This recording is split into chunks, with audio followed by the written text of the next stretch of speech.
தங்கத்திருப்பாதம் வணங்கும் போது தங்கத்திருப்பாதம் வணங்கும் போது பெறுகின்ற சுகத்திற்கு எல்லையேது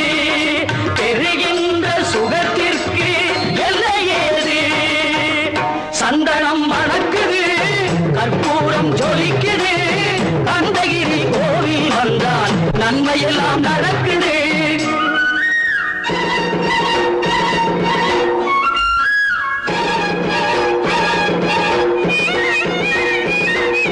மயில் மீது மன்னனை இருக்க வைத்து 7 ஸ்வரம் பாடும் கிங்கிணி சருங்கை கட்டி